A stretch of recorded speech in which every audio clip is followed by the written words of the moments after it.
Hello, everybody, and welcome to our 2012-2013 Brown Men's Basketball Preview.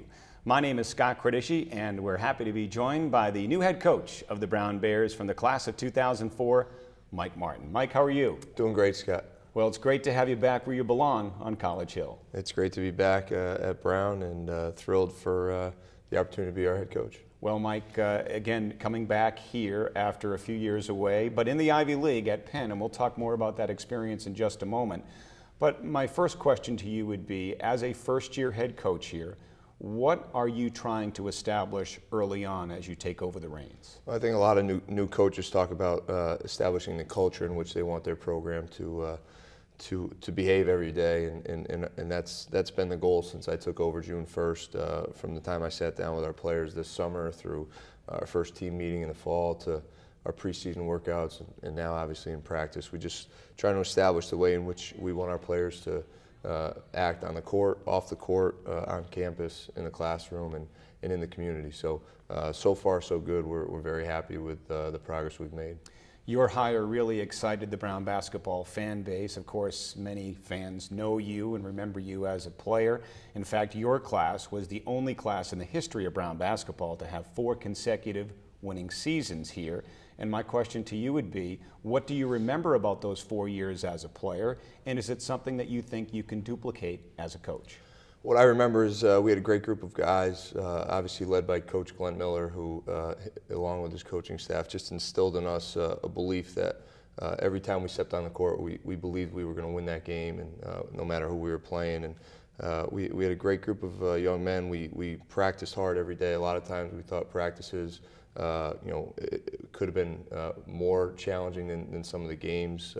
We played just because we had such a competitive group, and that's what we're trying to establish here right now, just how hard you have to practice every day, how you have to prepare to do well on Friday and Saturday night in the Ivy League. And certainly the hope is to not only duplicate what we did, but to do better. Our goal is to win Ivy League championships. We realize that's a tall task, and especially with the way the Ivy League has changed in men's basketball. I think our league is as competitive as it ever has been, and I think last year would attest to that. I think our conference was ranked 13th overall in the RPI. We had 4 top 100 teams and 4 postseason teams. So I think it's a great time for Ivy League basketball, and we're hopeful at Brown that we can move our way up the standings. Mike, they say that recruiting is the lifeblood of college basketball, and in the Ivy League it may be a little bit different than it is in some other leagues. Having coached in this league, both here at Brown and at the University of Pennsylvania, you obviously know what kind of kid you're looking for, what kind of kid will succeed at an Ivy League school and in an Ivy League program like Brown. I would imagine that has to help you as you take over for the first time as a head coach. I think it helps. There's a lot of variables that go into Ivy League recruiting. Obviously, you want to recruit young men that fit into your style of play, from a basketball standpoint, that are going to fit in with the other guys on the team and with your personality as a coach.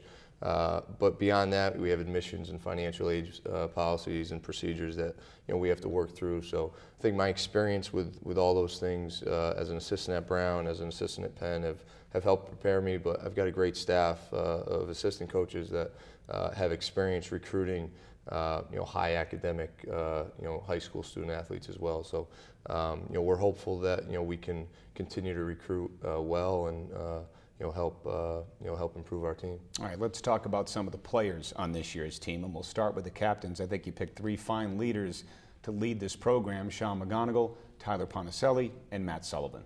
Yeah, we're excited about Matt, Sean, and Tyler. I think all 3 guys have earned the right to be captains for this group.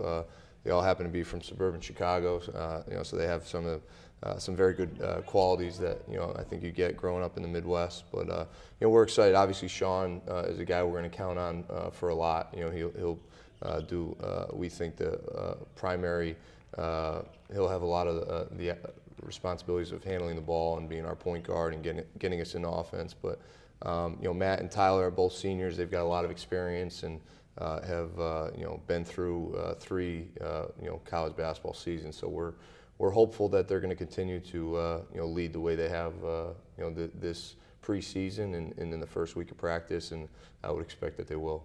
You know, when you look at your team on paper, you might argue that your strength might be at the guard position. When you talk about Matt and Sean, and then you add a guy like Steven Albrecht into the mix, you've got three guys with tremendous experience, three guys that have proven they can score the basketball. Yeah, all three guys obviously have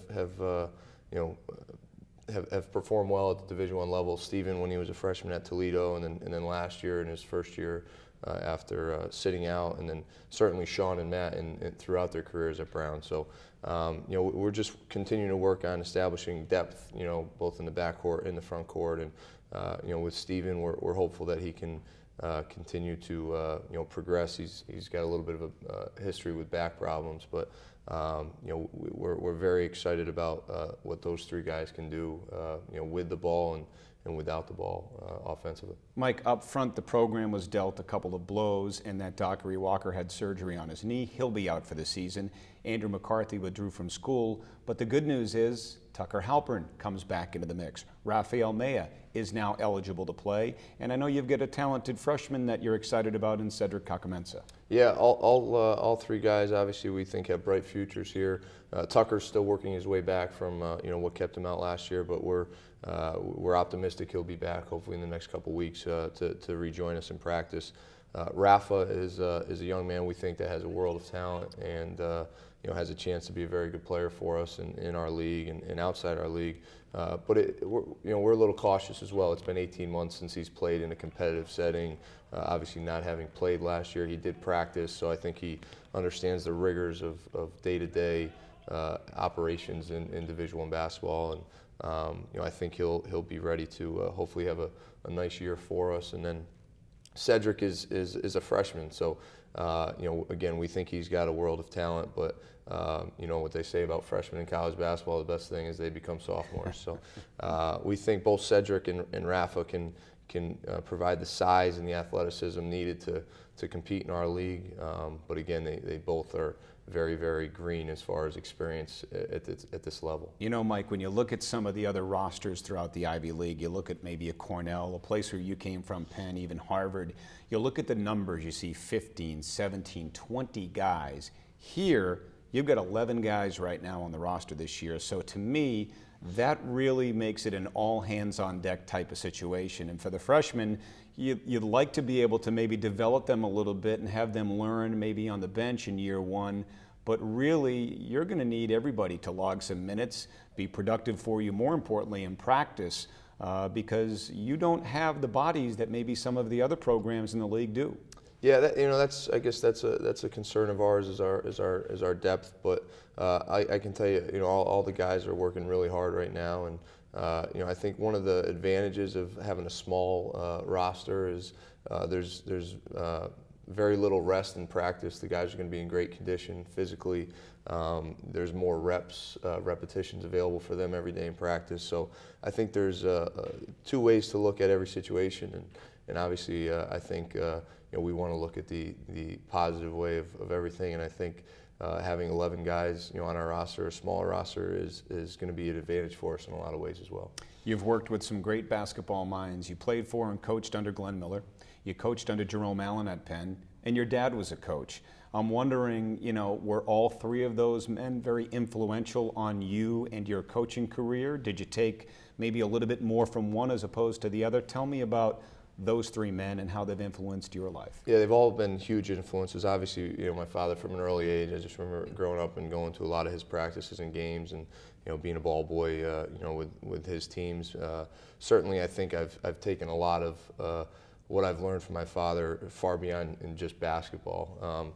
When you talk about Coach Miller, obviously he's a guy who has really helped form my basketball philosophies, both offensively and defensively. And I learned so much from him in so many ways. And then Jerome just has given me a different perspective the last 2.5, 3 years when I was with him at Penn.